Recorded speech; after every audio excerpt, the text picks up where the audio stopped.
You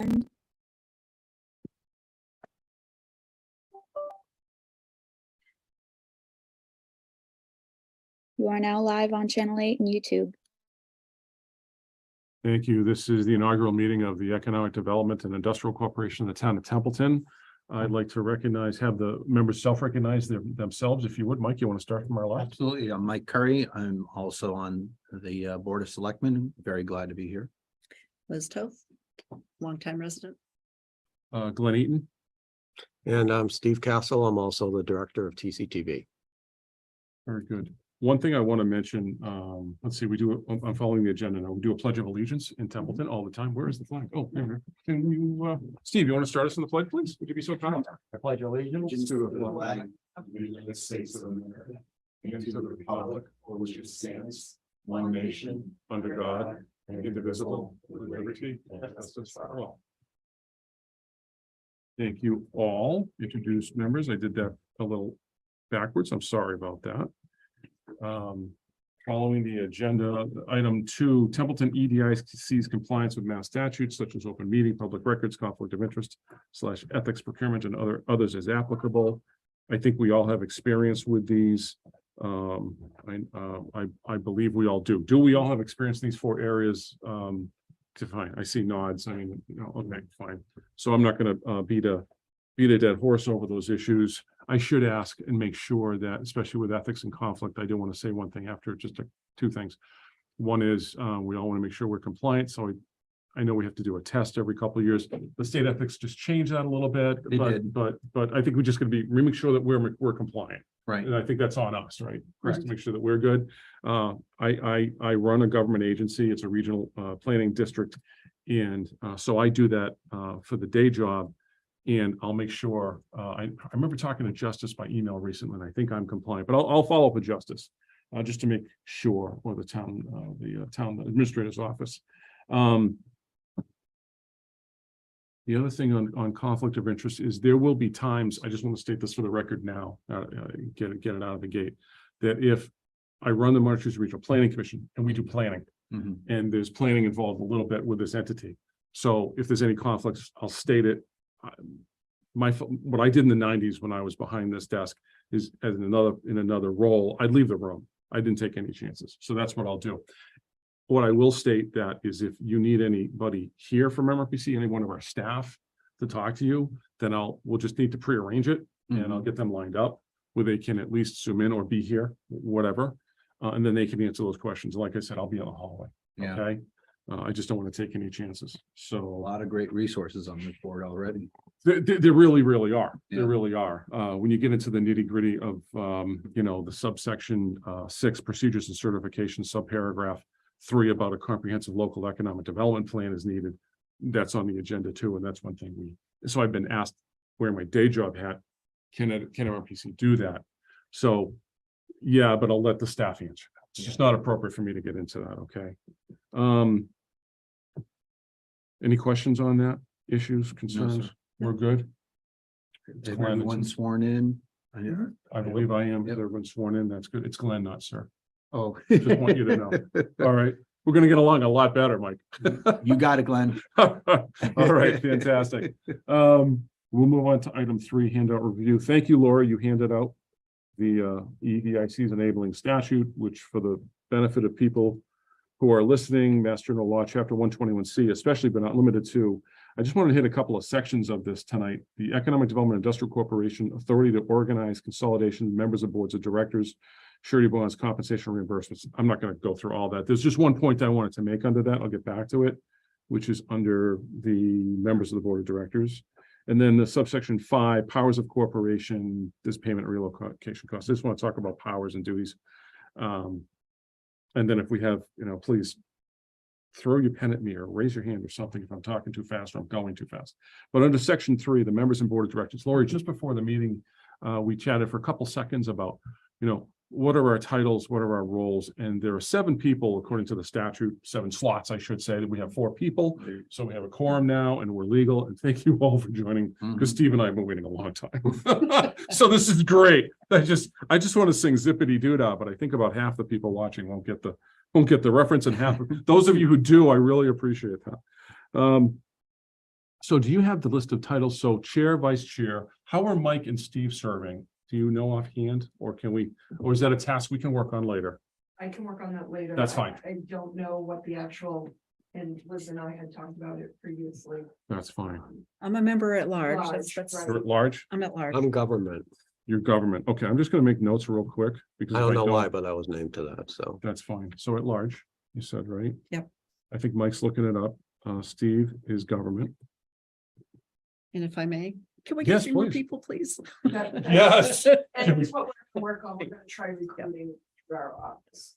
Right. But I know there's specific things that we're looking for.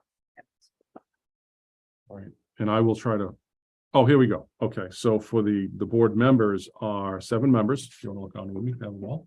1 member experienced in industrial development, 1 member experienced in financial matters, 1 member experienced in real estate matters, 1 member representative of low-income people, or low mod is the term today, low and moderate income households, 1 member experienced in municipal government. So Steve's our government person, and then 2 at large, right?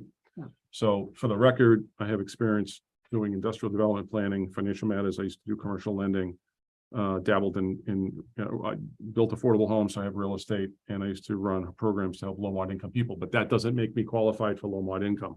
We would need somebody from Massachusetts Veterans Outreach Center, or something like that. You need or from RCAP Solutions, or a community action committee.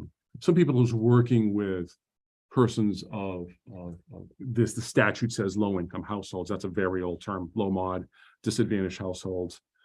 Someone from maybe someone who's serving on the senior center, who'd be working like volunteering every day, could be a candidate.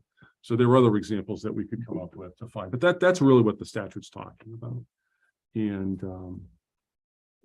so we've stated it for the record, in the record, about section 3. That was the most important thing to go over tonight. So people out there who've heard this in those areas, industrial development, financial matters, real estate, helping low mod, working with low mods, and we have the government slot filled, and then 2 at large. Liz, you are one of our 2 at large, then we need another at large person. And at large is good for people that don't fill these other slots. That's really why they throw them on. You know what your role is? That is finance. I'm gonna say finance. Yeah. And, I've spent years on the federal side, but, budgeting, programming, acquisition or otherwise. So I feel fairly qualified to be able to call myself a financial person. I don't have a financial degree, but that's been my bread and butter, working in government for 30 years. You're our experienced finance person. Excellent. Excellent. And like I said, so. the And reason- town budgets. I mean, Oh, certainly. Yeah, you get the finance stuff out. Yeah. Where I cover 2 or 3, so Lori, so I'm flexible. So as we find people. Yep. Have them fit, and then I can backfill any one of those 3, or fill any one of those 3, I guess. So just to recap, I'm gonna start looking for real estate, low mod, industrial, and an at large, and we'll backfill you. And then just put me wherever you need to assign. You can assign me in real estate, industrial development. Those 2 really Okay. would be the 2, because Mike has he's taken the financial, Yep. right? So yeah, low mod, people working with low mods and industrial development. Okay. In many cases, at formative meetings, a lot of people will say, geez, it'd be great if we could have a realtor on board. It would be great if we could have right. a person, geez, that person who lives in our community does subdivision development all the time. Oh, they did an industrial or a commercial development, it's hard to find those types of people there. It's a very small pool to begin with. And I just don't know how many people live in a town of 8,000 to 9,000 in our town who have those skills. But if you do, where's the camera? Help. Which camera should I look into? I'll help. We do need volunteers to serve, and we want to create jobs in this community. We want to retain what we have. We want to help build buildings, build more jobs. We want economic sustainability and resilience. So please, if you'd like to help out, please contact Lori directly at the, what is your office title? Development Services Director. Your title, Development Service Director, and what's and your Development Services of the department? It's basically land use and everything that goes with it. Okay. Okay, thank you. All right, very helpful. Very helpful. I have a question. Yes, please. 121C, section 3. Yes, That go what we're ahead. talking about? Shoot, yes. It says here, I was reviewing it from the past committee that we had. And it says a majority of 7 directors shall constitute a quorum for the transaction of any business, and the action of a majority of the entire board shall be necessary for any transaction. And as your government specialist, I have no idea what that means. So my loose interpretation, subject to an attorney's interpretation, I will usually refer to an attorney for that stuff. Transaction, there should be a list of definitions in the front of the statute. I'm guessing that transaction is going to be talking about a land transaction, because basically a power and duty is the development of property. So we can develop property legally if we wanted to. I don't recommend that right now. Take a time out of the thought, or redevelop anything. So I think they're talking about land transactions. So I think out of 7, they want 5 votes. But for a transaction, majority of the entire board, so Right. that means 4, because we have 4 to constitute a quorum, that Right. means we have to be unanimous. So the actual majority of the entire board shall be necessary. So that's 4 out of 7. You're right. I thought it was 5 for some reason. You're right. It would be 4. So we'd have to be unanimous. Like, I'm Right now. gonna hit the 800-pound Yeah. gorilla in the room, and I'm just saying it right for the Okay. first time. Yeah. Okay, EDIC, you're up there. What are you gonna do about the Temple Stewart site, the American Tissue Mill site? 1 member? Nothing. We're not prepared. We don't have financial or human resources to do anything like that. So for what it's worth, from my humble opinion, I'd love to hear from the others. You know, if we could pull off website stuff and brochure, get guests in here to speak with us about planning and realtors and all and legal, that would be great. But to try to take on large projects would be challenging. Can we crawl before we walk, before we run? I would like to, like, Please. yes, yeah, like whatever the stages before crawling, because you're a mom and whatever that is before that, I think we're approaching that. Okay. So that's. We're rolling.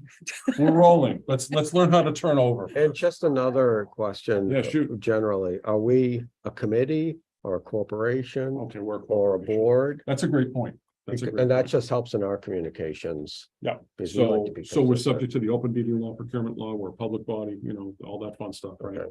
We are, the best way I can to use this best analogy I can give to answer the question directly and then an example. We are a corporation that has been created by the town of Templeton, but we are, according to the state statute, a separate corporation, but we are linked to the town. In the powers and duties, we have, there's one power and duty that we can go out, we can raise capital, we can raise funding. But if we want to have, you know, we need the town's approval to do certain financial things, okay? We just can't go off a lot on willy-nilly. There are a lot of powers and duties for redevelopment authorities and their fraternal twin in Massachusetts, EDICs. The example is in city of Gardner, you have a city, you have a mayor. The mayor appoints, currently it's a he, so he appoints people to the head of the board of directors of the redevelopment authority. I think they have a 5-member board, I don't remember. So that board acts, you know, virtually independently of the city government. It does its own thing.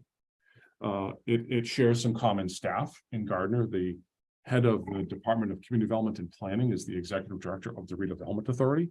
It wasn't always like that. That changed in probably the 90s or 00s, I don't recall. But you could share resources, you know, you share a common aim, you share a common goal.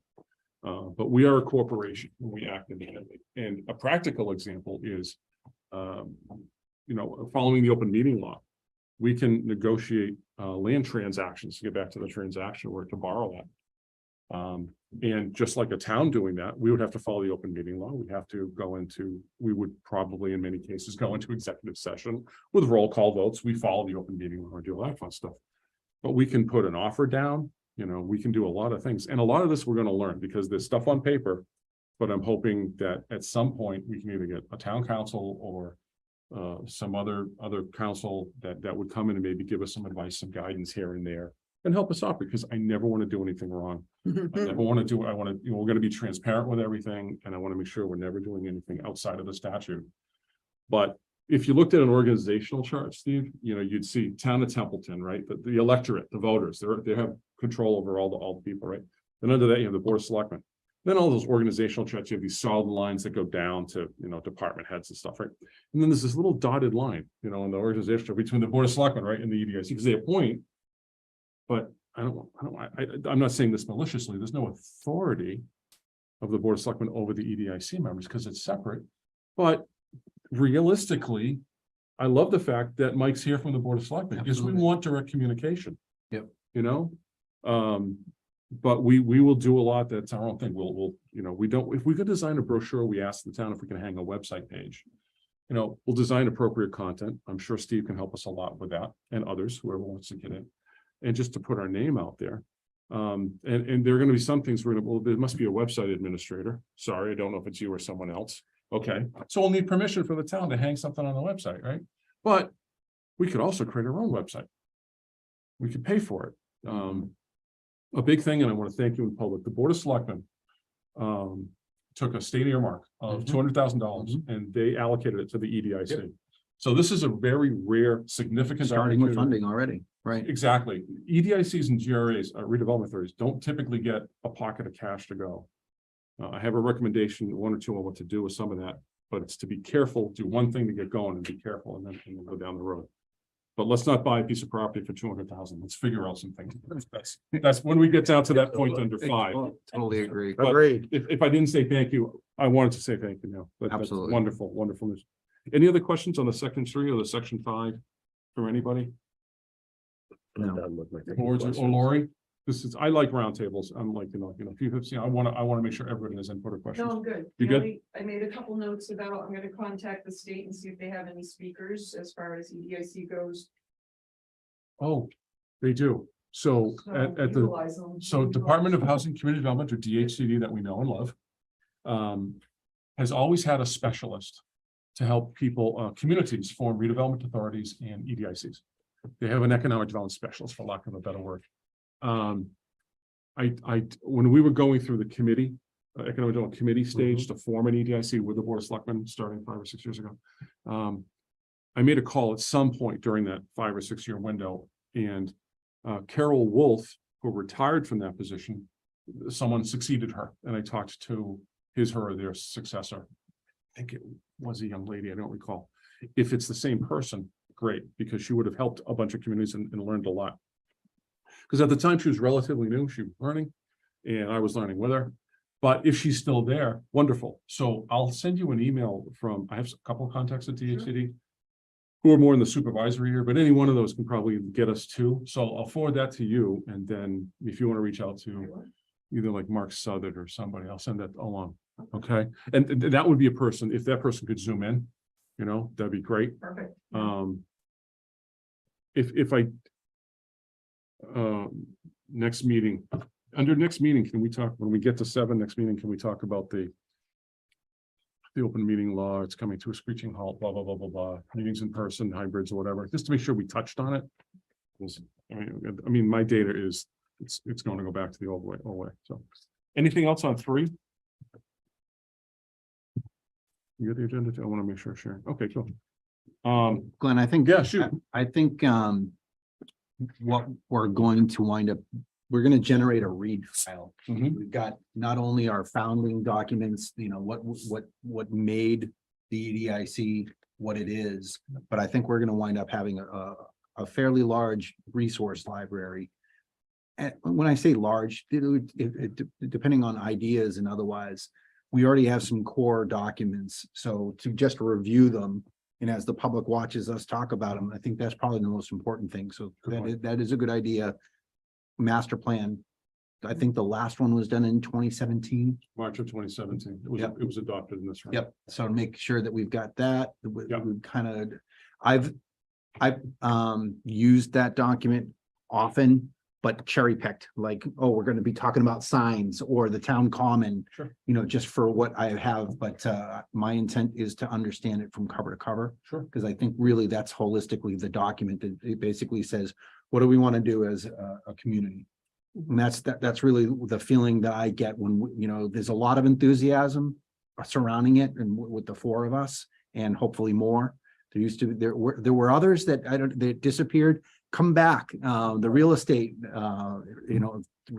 please come back. We would love to be able to have you on the team. Absolutely. A lot of enthusiasm. I think there are going to be a lot of ideas, but again, you said crawl, walk, run. Yeah. And I think that building that resource library is going to be key. It is. I can't agree with more. I mean, if we really could hang these documents too on a website, a page within the town. Yep. That would be, you know, kind of amass these. I mean, the master plan should already be up there, and that's, which is a It great is. segue to number 4. It is. Yeah, All right, I wasn't it's- I sure. Read it. The day job, we provided it, but I wasn't sure. Yeah. I don't, when we deliver a plan to a town, I don't go onto the town's website and then look for it. It's like, oh, did they upload it? Yeah. I never do that, but And you Sure, talked about the no. website. I know that certain committees have their own control, like the advisory have control. So maybe that's something that we talk with Holly about to say, what kind of control Oh, do for we have uploading, like- already for the EDIC got it, website? who And does the then actual how- upload? Exactly, Gotcha. how to move forward with that, but I think, you know, that's gonna be our database administrator. Okay, wonderful. You want to take that on as a task? Yep, to I figure will. out the mechanics? Yep. All right. Great. I hate to give a member of the board of selectmen more homework. to do. No, But it- I got lots of homework.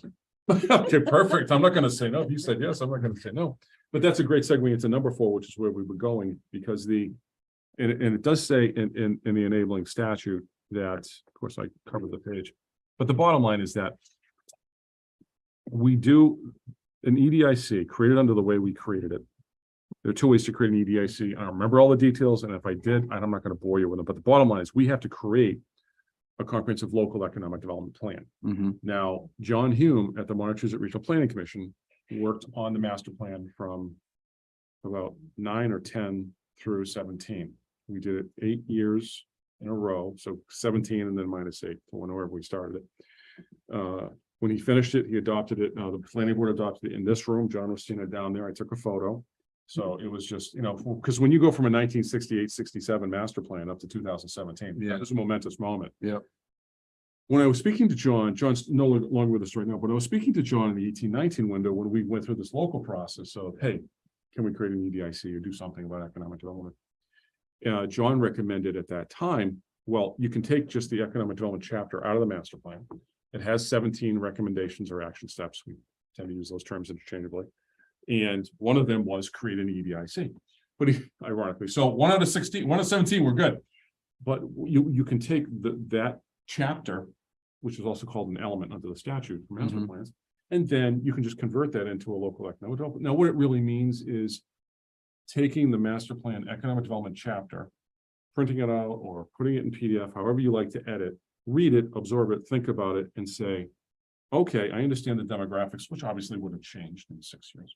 But I understand the context for the MRPC's research and authorship with public input, and that's how you write plans. But what should be in our plan for economic development? Once we create that plan and we adopt that, which it can take several months, it could take longer. Hopefully we can do it in a reasonable amount of time. We have to then take that plan and send it to DHCD, and they have to give it their blessing. I don't remember about the next statement. It's good for a certain number of years. I think it's 10. And then you have to update it every X years. I think it's 10. I remember writing an economic development plan about 3 years ago. It was just the beginning of COVID for a town. I can send that out as an example. And if you all have access to the economic development chapter of the master plan. So if you want to see one that's been done, Mhm. I can send that one out. That was for the town of Orange. And then every time I Google economic development plans for EDICs in Massachusetts, you'll get hits.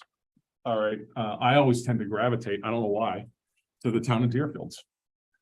It's succinct. It's pretty straightforward. Don't take my recommendation as the only one to read. So there are many others. But I always think it was just kind of well presented. It was readable. It was pretty easy to understand. And it was kind of like that old show Dragnet. It's just the facts, man, Yeah. kind of a thing. It was good. Okay. So if you look at that one, and I'll send the orange one out. Send. Orange, and then, well, orange should be, And So should we look at that chapter of our master plan then? And That would be submit homework for comments? all of us. Yeah. Yeah. Yeah, check it out, read it. I mean, I haven't read it since 17, you know, and now that I have a purpose, I'll go back and I'll reread it and say, Mhm. oh, this will jog my memory. Oh, yeah. And Okay. it'll talk about Temple Stewart and other sites, but it doesn't get into a lot of real estate. It talks about, you know, planning concepts and what you can do as a community.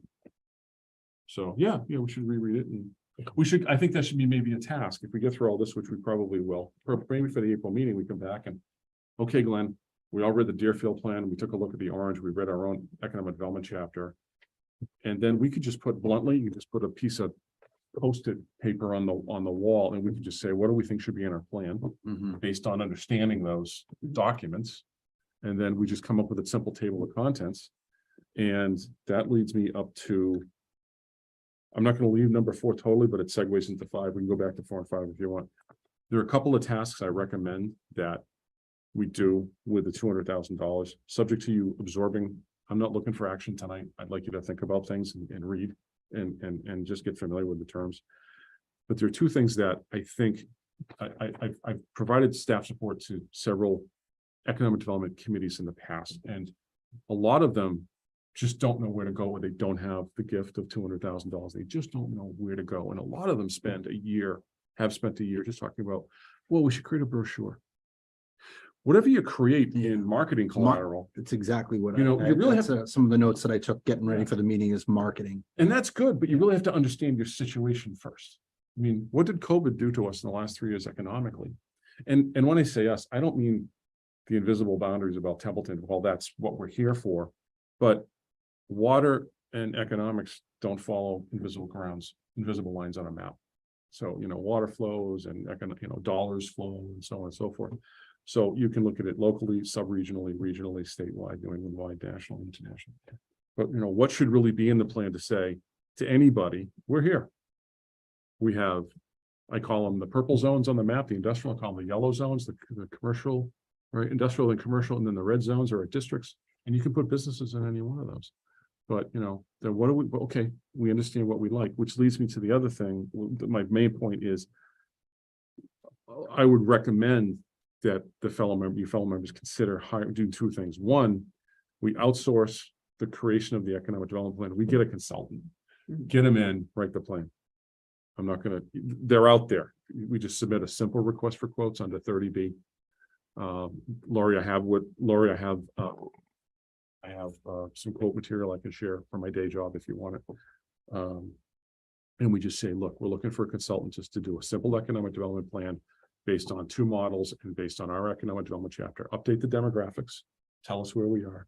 Concurrently, if we quoted the job for a market analyst, a market consultant that could tell us, we're positioned geographically here and our zoning says this, but what types of businesses, if we're in the attraction mode, what types of businesses would we want to be attracting? What makes sense? I think I was talking to Laurie about a week ago about the Amazon. We need our East Coast headquarters. Orange put their hat in the ring because out of the 30 or 37, 35 variables, they had an airport. So they thought, okay, I'm not going to go after Amazon person. I mean, I think there are a lot of local companies. I can't mention his name because he's a client in another world of mine. But he started in the Templeton Gardner area. And 3 years ago, he was 1 guy making wood products. And now he's 10 people. And his sales went from 6 figures to 7 figures in 3 or 4 years. And he's doing dynamite.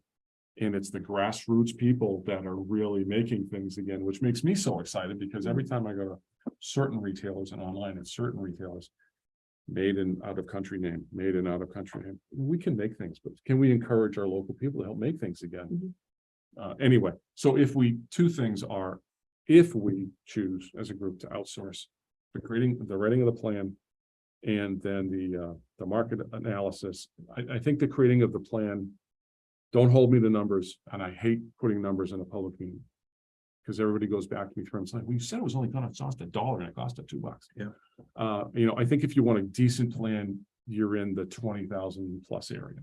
If you want a market assessment, you can pay 25 to 50 for those. You can pay, it depends on what you put in the scope of services. It depends on how much food you want at the restaurant, how much you're going to order off the menu. And I think what might better inform us is and Lori, I'll try to think of, there's one company that works, they're in the Eastern Mass, they do market assessments for towns and cities all the time. They're not the only game in town. Their name just happens to come up a lot. And as far as doing the planning, I don't want to say anything about planning, but you just put the RFQ out there and you throw it on goods and services bulletin under the Secretary of State's office. And, you're going to get close. But I think if I can find some people that can be not at my agency, that can educate us about those things, because I don't want these folks to do what I recommended without some other input. They need to hear from more than just me. Okay, that's my thinking on that. So Well, you wind up getting a professional product rather than Yes. us trying to cobble something together. Yeah. And Thank you. Yes, you sir. wind up having a lot of interactions with, they interview, they ask questions, you do in progress reviews. I'm familiar with what the process would be, and I think that would be in our best interest because you wind up getting, A better good- quality product Absolutely. because you got somebody who knows what they're doing. Yep. Actionable, right. Right, right. So that's, I, Any other comments or those questions? two, from a marketing perspective and a consultant, I think those are very good uses. We're out of the gate. I mean, we can talk more detail, but I think that's great. And if there are other uses, I mean, I want to hear as chair. I don't want people to come in here and say, oh, Glenn told us to do this, do this. No, no, no, no. I've been in that position before. As an appointed and elected official in this town where, well, Glenn said do that, Eaton said this. No. I need input. I need help. I'm not the end all on this information. So we're here as a group. What brought me to this, to volunteer. Yeah. Was the experience I went through in trying to start my fiber mill. For the record, it's in Gardner, it's not here. So just for the record, and the reason it's not here is because of everything I had to go through to try to put it here. And I couldn't. And I'm going, this isn't right. I want to bring potentially jobs to the town and I can't. So this is my way of, I can't bring my business, but I can help others. And I can bring other things and other ways of making it work for everybody. Because ultimately I'm thinking, okay, small businesses, small businesses grow. They do onesies, twosies. It takes a lot more work to get the same number of either employees or income into the community as bringing one Amazon or whatever. But then you don't have all your eggs in one basket either. Right. And so. That's a really good point. A lot of smokestack chasing that was done in the 60s, 70s, 80s, and the 90s and some today. Amazon, I don't know how many, it must have been hundreds of communities and counties that put in for the East Coast for headquarters. And then, obviously New York City won, and then it didn't happen. But the reality is that if you put all your eggs in one basket, I mean, we're living the legacy of the Temple Stewart property. Mhm. And, and that was the decline of the wood industry, but, they were employing 200 people in the summer of '90 when they said, well, the doors are shut, they closed. But that happens. And then when that happens to a town of maybe then with 6,000 people and 200 people out of work, Oh, like Union Twist Drill closed with about 400 or 500 people, 83, 85. So Sterrett's was left employing 500 or 600 at the time, but about half the people employed in metals at that time in one town, and some, Phillipson's very nice people that work there in other towns too. Boy, it's an economical strategy, but is that the right one? Or is Right, it well, I don't hard? Or know. do you do the small business, or do you do a blend? yeah, These I are don't, great conversations for the future. I mean, I'm always about the blended approach, and I after 37 years, I really shy away from the smokestacks and chasing all that stuff. Because it's about human resources, it's about money, it's about pursuing that one smokestack or three of them. And, and these days, generally speaking, there's a lot of merit to industrial condos and letting 3, 5, 7,000 square feet buildings of, 20, 30, 40, 50,000 square feet at a time, several of them pocketed together somewhere, because you can accommodate the person that needs 5,000 square feet, right? or 500 square feet. Or 500 square feet. But if they grow into the 5,000, or they can knock down a wall and have 2 5,000s for a 10, Yeah. because that's what happens. And those buildings, those industrial condos that I know of in the Fitchburg, Leominster, and Lancaster, Clinton area, they're virtually all full, even through COVID. Yeah, I'm sure. So a few closed, but anyway. But your point, I want to go back to your point. Go ahead. But my point is, I'm hoping if we choose to do this marketing plan or something, that somebody can come back and say, what feasibly is the right mix for our location in the state, where we are, our resources are, everything, right? To tell us, what's the right mix, because I want to hear from a professional. Yeah, who no, knows. I think we should. I think we need the outsider, professional input to say, yeah, I'm a realtor. I've been doing commercial industrial realty in North Central or Central Massachusetts and Worcester and here for 42 years. And, I follow the data, and it's like, okay, well, can you feed us? Several candid conversations with some realtors that we might be able to get in the room just to give us anecdotal information. Yeah, or- That's helpful. But your experience about what you went through, I think it's invaluable, good, bad, or indifferent for, okay, well, what were the good things about the process? What were the bad things? And then you know, this EDIC might someday want to survey the 10 or 20 or 50 or 200 businesses in town and say, you know, when you started here, what did you go through? What were the hurdles? Yeah. How'd you get through them? What were the things that went okay? Is this something we can do? You know, we're basically the marketing arm. You know, how can we help market? You know, what would get you back here in the future Right. if you, Yeah, well. I'm just thinking out loud. No, but it's like that. It's like, I'm looking at the experience I'm going through right now, right? And I'm going, you know, we need something like this that I have right now in town. Yeah. Right, and you know, what buildings are in town that could meet the same kind of need, you know? Get a lot of people who have mom and pop, you know, build businesses, and my gut is saying one thing, and I don't know if my gut's right or wrong, you know, but that there's a need for those smaller areas, or those that can build, as you were saying, right? Yeah. You know, what buildings are available, what current owners would be willing to take on something like that may go, hey, I've got this vacant space sitting here. How can I make it use? I'm not saying buy the building. I'm not saying any of that. I'm just saying, Be a partner, cooperator, or a Some- supporter. I have something. no idea what the right words are, or Gotcha. what the. Yeah, the- don't put words in your mouth. Yeah, no, I gotcha. what the correct legal, you know, I'm trying to be careful. Yeah, you know, yeah. But I'm thinking, if I could be in charge for the day, I'd want to go see all of what buildings are available, what space is available, what everybody's willing to do, right? Going, hey, I can meet this kind of need in my building, get a little income for the rent, I can help somebody out, they can, you know, is there something we can do? And, And maybe we're gonna go on a journey to figure that out. I think. right, yeah. Right. That dovetails into what you were saying, Glenn, about, you know, if there's a brochure or to start a marketing initiative, outreach. It's just, is I a don't know part if that of makes that. sense. It does, well, it does, 100% outreach. Carter, you did you know Carter Terenzini? Very well. Okay, Yep. so that was a silly question. Sorry for that. That's That was okay. my one There's no allowed for silly this evening. question. So, you know, Carter talked about, you know, he would just cold call. We had 500 businesses or otherwise, he would just cold call to say, what, you know, what's holding you down? What's something I can do for you today? Right. Well, that's really interesting that you're calling on a day like that, but it's that outreach to be able to say, what are your concerns? He likes to tell the one about the bailing wire. Do you know that one? It was a business in town. I think it was here, and it wasn't used in one of the other communities, but they had excess. They used to have a way to get rid of their bailing wire, and he helped them find a source to actually get rid of it. So it was like, again, a good outreach, building good fences. you Yeah. know. You built the bridge? Yep. too? It's somebody else in the Rolodex. You know, Those of you under 30 at home, a Rolodex is, you might have to Google it. I work with a younger crowd, and I have to, you know, the Monty Python references, everything. Oh, Just- yeah. Right over there. Those will work at this table. Thank you very much. yes, those are definitely. And as you both are talking, I'm thinking about Lori, because, you know, maybe her gears are turning, because, hey, folks, people talk to me about that once a week. Somebody comes in and asks about something. So I'm so glad, and thank you for helping us with staff support and whoever else is going to help, Yes. because the reality, and Steve, your staff also. Hi, Thank you. it's been a while. I haven't seen you in a while. Nice to see you again.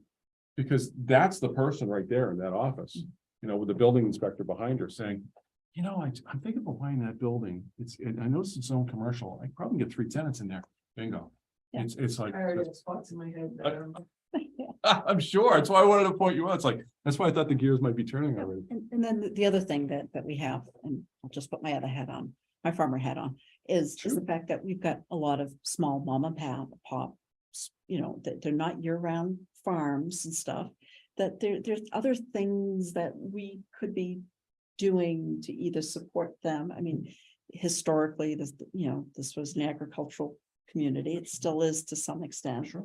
But, you know, some of those other things that, different ways that, I mean, just the community outreach only in, I don't know if this falls within the realms or not. Is it economic development have something to do with job creation, job retention, and helping businesses pay taxes? Then it's related. Then it's related. Okay. Well, okay.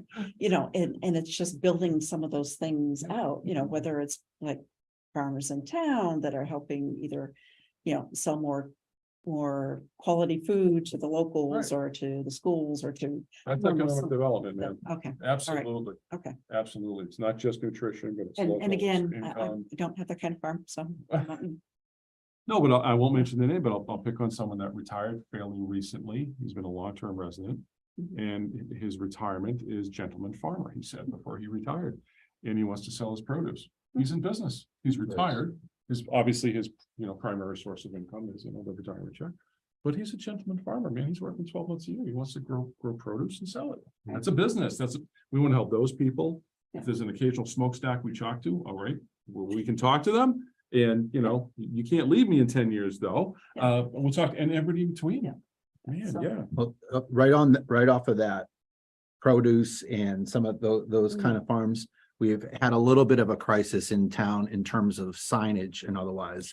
So if we decided to throw onto the list and get the MASH, that's another, that's another dated one, the MASH sign, this, that way to Saigon. This Oh, way- it's in the TV show. Yeah, Yes, yeah, yes. If Yeah. we get a MASH style sign for the town common, Oh, yeah. pointing the directions to this Seasonal, this thing's that, Right. seasonal that, yeah. this butcher. Idea.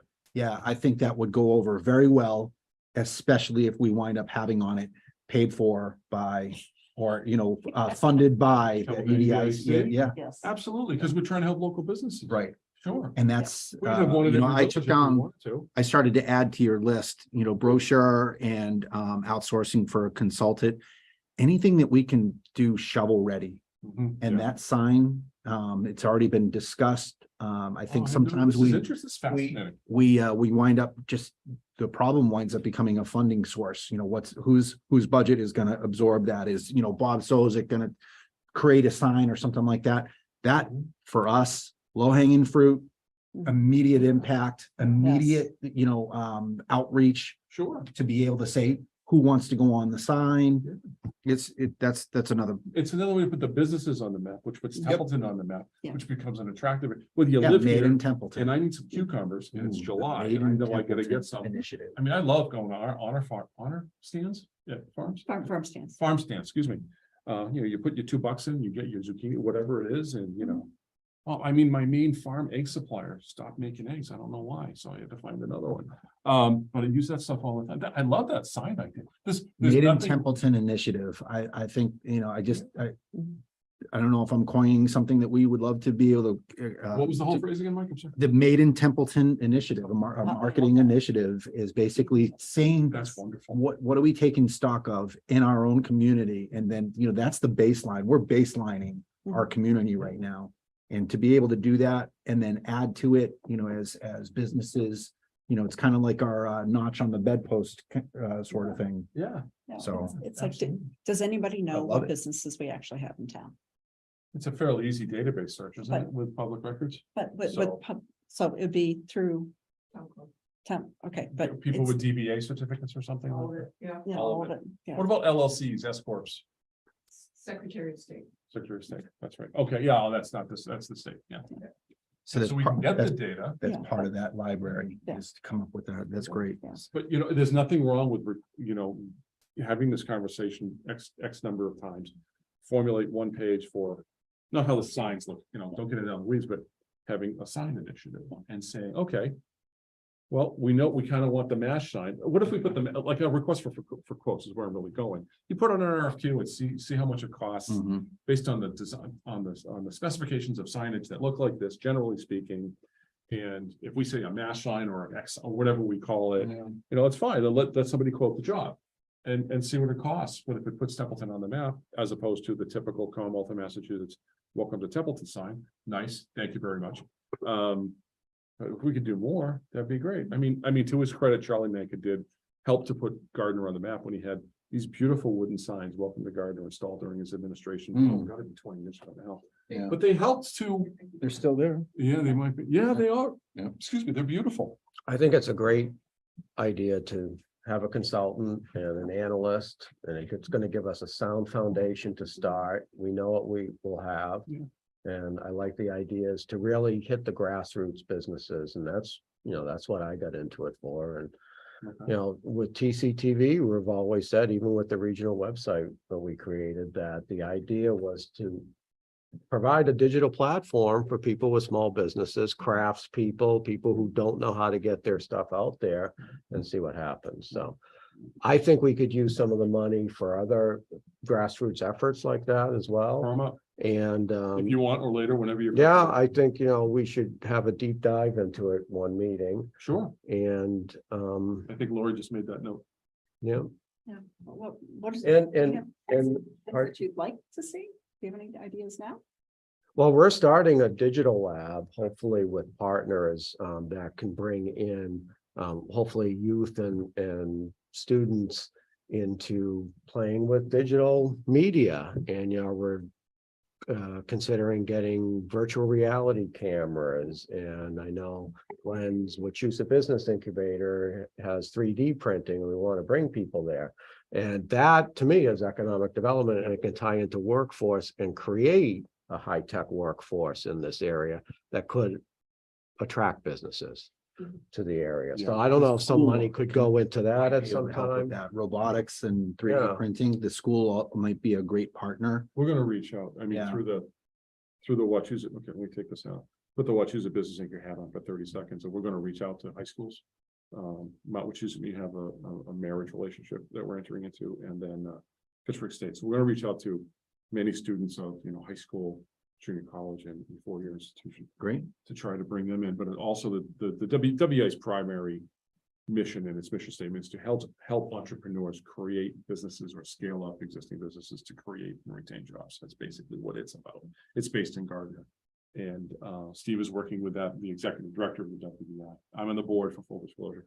So it's not a public body, it's a private nonprofit. I should throw that on the public record too. And I also think, I don't know if it's possible, but I wonder if we should consider an investment in some of the money and maybe investing in something like the North Central Massachusetts Community Foundation, which brings in money. I know the Historic Society invests in it, and then you can apply for grants out of it. So we could put some money in and have businesses, for instance, apply Could you say it again? for grants. It's North Central Mass Community Foundation.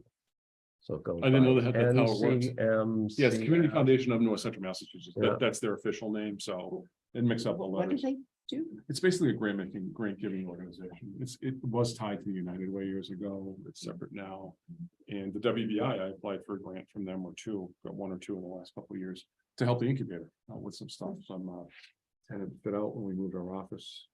Some operational costs and stuff like that. So it's basically grants for nonprofits, and they're a nonprofit.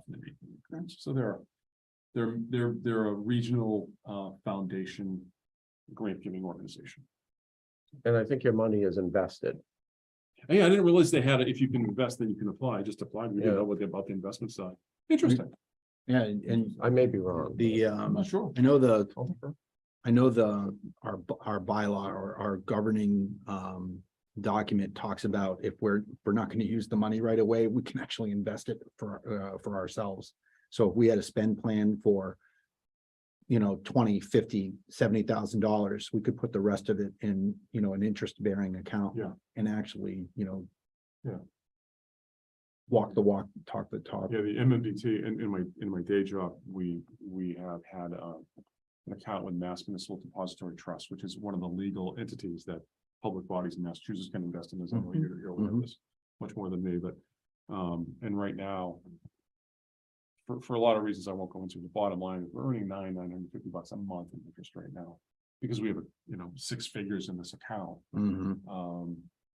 And we're delivering services against that money, and that money will decline over Mhm. time. But it's a big savings account for public sector bodies, and the interest is good because as soon as the economy started to hit the skids about a year ago, people, their capital went out of stocks, went to long-term bonds, and the bond rates went up. Yeah. And we're gonna take that money, and I'm gonna make capital improvements out of the interest on it in the next Yeah. years, because it's a lot of, we're getting like 12,000 a year in interest.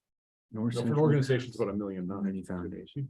Thanks So- for bringing that up, Steve. That's a really, I never I'll thought look about into that. it. I'll look into Yeah, it. more. I'm could not sure about the investment side, but that's what I thought. That was an investment vehicle as well. They are looking for participants to invest in, and let's look at both sides. Because the EDIC, one of the powers and duties and functions, it can operate off its own receipts. It has to eventually, if you want to do anything of consequence. And that's why the EDICs of the world and redevelopment authorities ultimately will get into land development, ultimately will buy and sell land. Some will buy, sell, they'll build on land, they become landlords, not all. A lot of them shy away from becoming a landlord for obvious reasons. You need staff support to do all this stuff, and we're nowhere near that. But I mean, that's the kind of thing we have to think as investors, you know, managers of a corporation, because we are. Yeah. You know, and what do we do for the long term? And I think that planning process for consultant will really help us a great deal. Anything else on items 4 or 5 for the process or for the plan or the allocation funding? So, I mean, I'm jazzed. This is a great. Well, you thing. We're gonna have more. Glenn, you got on 5, a thank you letter. For Ann Goby, the Yeah. senator? Yes. Do you mind if we do that for Ann? Yeah, Because I can she take was the that. one that put that on my radar screen anyway, and that led to, oh, great, that's wonderful. Yeah. I can put a less than 1 pager together, and That'd then be the great. next time Would you? we can look at it. I and love send it out. volunteers at board meetings, because I'm always usually the one that's like, thank you. Like, thank you, cubed. Wonderful. So mechanically, you want to work and send it to Lori for whatever, and then maybe we can prove it the next board meeting, because then we Yep. can't deliberate in between meetings, and Yeah. that's not cool. We won't violate the open. It meeting law. just goes to Ann, or does it go to the whole legislative team? Was that Ann's? Well, I mean, Ian's the one I talked to, but I'm Okay. assuming our state rep, John. John Zlotnick?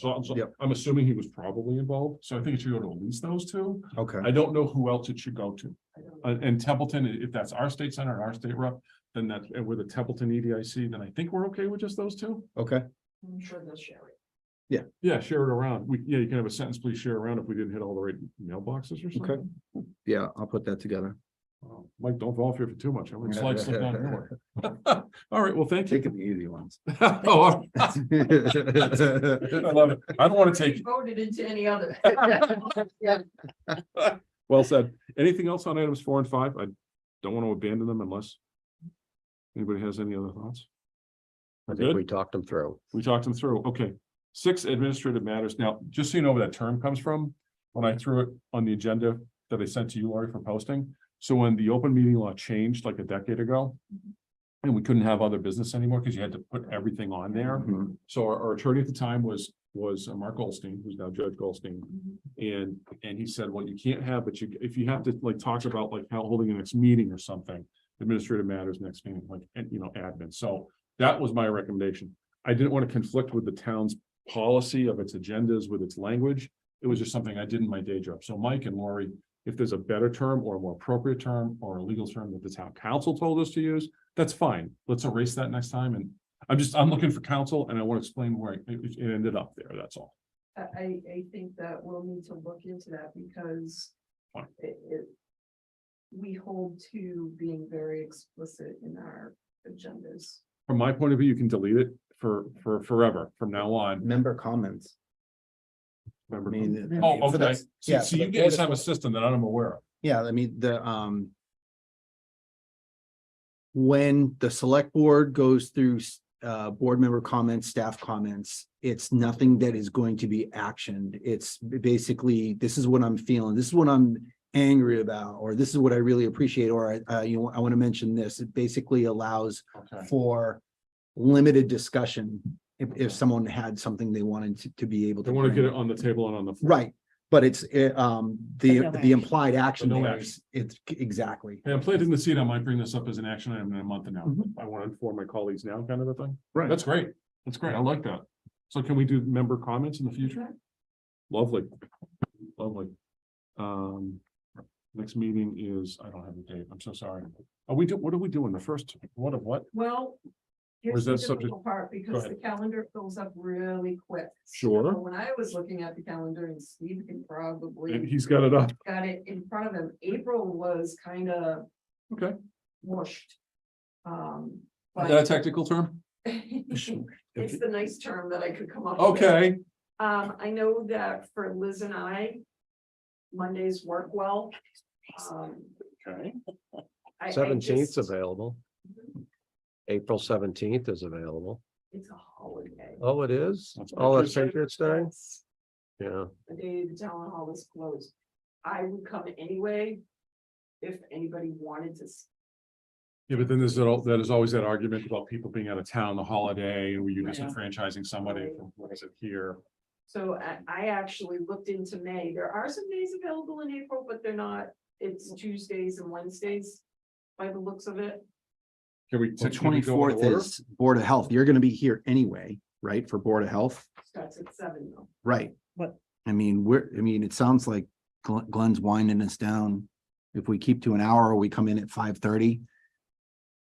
Which day do you want to do? That was the 24th Of April? April.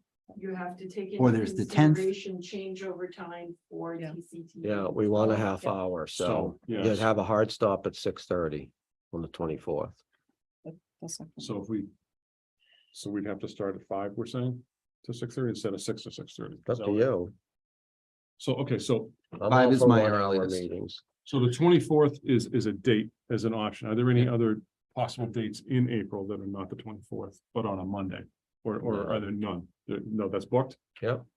Okay. Does any other day of the week work for people? And I'm I- just asking objectively. We all have schedules with evening meetings and stuff. Liz, let's start with you. You're right to my left. So you said Mondays work really well for you. My Mondays work great. Work great. Is there another day that works second rate? Second best? Or is like Glenn, I can only do this on Mondays. I mean, whatever your answer is, it is. I can do Tuesdays also. I can do Tuesdays. I can't do Wednesdays or Thursdays because Okay, that's what we I'm need to being know. grandma. I'm being grandma. Well, that's what we Wednesdays need and to know. Tuesdays. Wednesdays and Thursdays. So we're into the Mondays and Tuesdays potentially. So does that give us enough latitude to then talk? Can I just go from the beginning of the month and just go down? I have a thought. Shoot, So please. Lori's got agricultural commission every other month. Right? The first Monday of the month.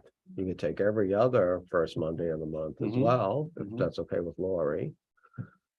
But if you want to have, monthly meetings to start out, you're just gonna have to find other days. And Tuesdays, as Lori knows too, Tuesdays can be real.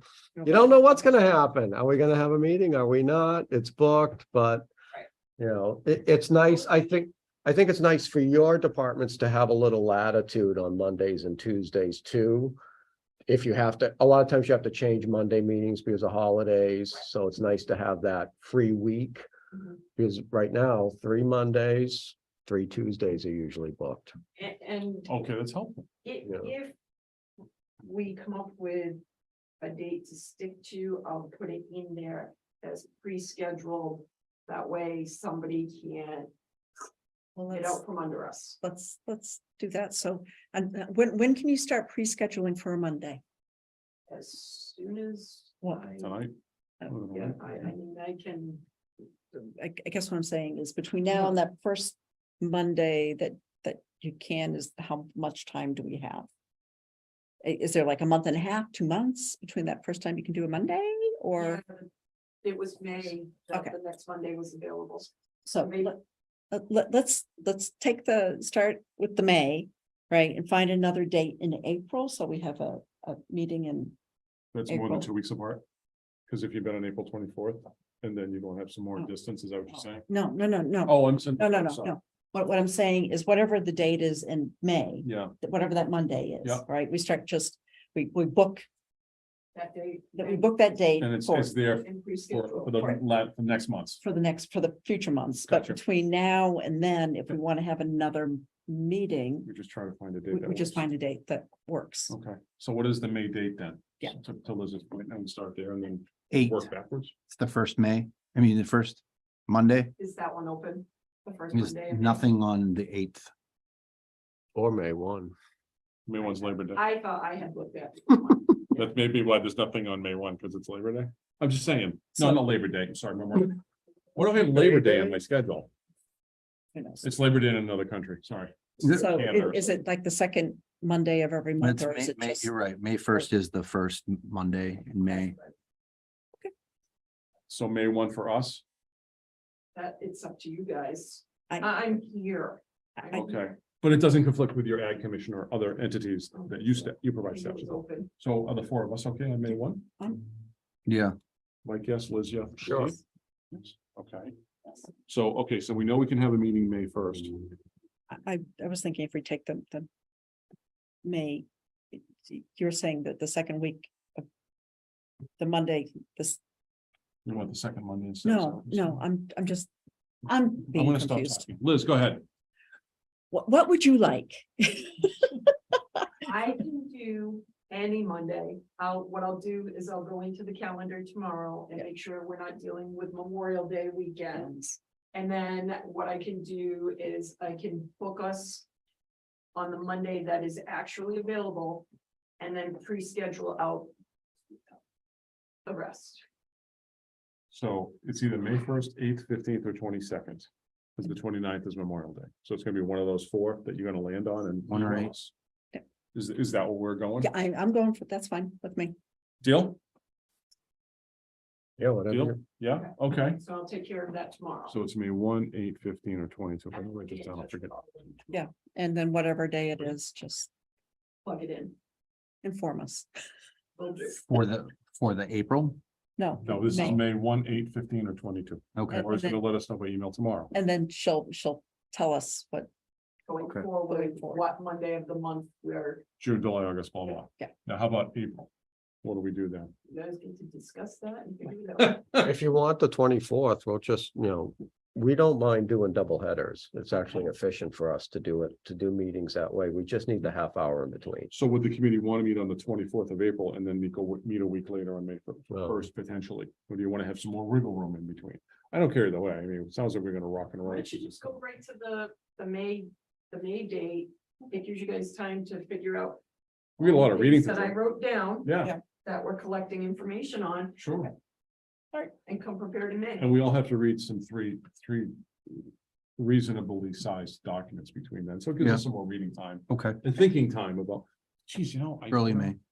Next morning, I woke up, I had breakfast, had coffee, and I thought of a great idea. I want to have this on the agenda for May 1st. I'll send out the link for ethics. I think most of you are covered, but. Yep. I'll send it out. Thank you. CYA, May 1st, there will not be any snow. May You 1st, there will not be.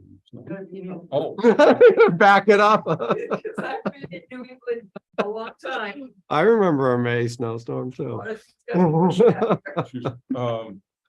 On meetings. Touched on it earlier, and I want to touch on that. So my only, not my only contact, but Ian Goby is such a great authority. So I texted her a few weeks ago and I said, okay, geez, all right. What do you think about the open meeting law? Is it going to be extended or are we just going to go back to the way it was? Or, and her response was to my question, is it going to be extended? She said, don't hold your breath. So there are many bills that have been filed in the Senate and the House side to do different things. Mike and Steve, you probably see the emails. I don't know, Liz, if you see this stuff Mm-mm, from no. public officials. So there's just so many bills flying around, but when I got the don't hold your breath, I think because there's so many that are flying around. Hmm. And, and so that was one point I just wanted to make people aware of. So May 1st, I presume. We're again, watching It's it gonna be in closely. person. Yeah, and we're in person tonight. Yeah, so- I didn't, Use your expert. Right, exactly. So thank you. And I also hear they're just gonna kick it down the road again. Yeah, I heard. And I'd that's- be surprised if they end the electronic quorum, because a lot of committees won't be able to meet. You'll have trouble with conservation. Well, and, Yeah. and there was one pending legislation well, it's pending. It's a bill in either the Senate House, I don't remember, it was like, all communities in Massachusetts will have public meetings, remote access, and it's like, Royalston's still on dial-up. and they're Yeah, just they struggling wrote with that stuff. in at the 11th hour, Yeah, and I you think tell it me.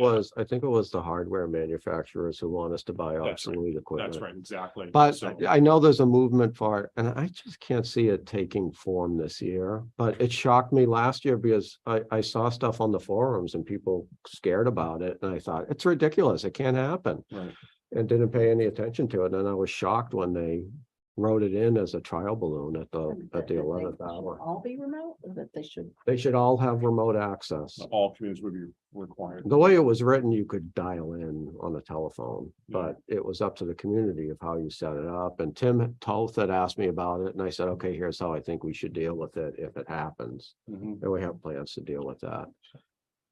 If it happens, but Right, who knows? I'd be very surprised if they got their act together on it this year. Well, and, there's another, just the anecdote I just wanted to Mhm. share that I saw I get a lot of email from people that follow legislation in Boston at a fellow regional planning district. It's called Metropolitan Area Planning Council, or MAPC, and they send out like legislative alerts everyone. So there's another anecdote that they'll take care of the open meeting law issues as a part of the budget process. And I'm like, when they do the budget process, you can't talk to them in April because they're in committees. And they're gonna take this, so who knows? So it's a very fluid situation, as I think we all know. Well, obviously, we'll follow it to the letter. I'm prepping, I mean, at the RPA, it's a public body, so we have meetings and we've been fully remote since COVID hit in March of 20. And, I've been planting seeds with the staff and the commissioners. Get ready as of April 1 for the April 6 meeting, whatever our date is, to go. You'll all be there, or at least 5 of you, because then other people can remote, because that's what the open meeting law was before COVID. The open meeting law was suspended or whatever the government did. Anyway, but we're here, so I don't think it's a big deal, but we obviously will be fully compliant. We'll know what's happening, and the deadline is the 31st. Unfortunately for TCTV, we have no scheduled meetings the next week to tape, so they can be as late as they want. As long as they get it done in a week. Okay, So we don't have to worry about it. Like we did last time, we almost lost a conservation commission meeting if they hadn't acted that day and extended it. So. okay. Well, it's a little tumultuous, but we'll get through it. But anyway. The next item is adjournment. Is there a motion to adjourn? I make a motion to adjourn. Steve motion, is there a second? Second. Liz seconded. All those in favor signify by saying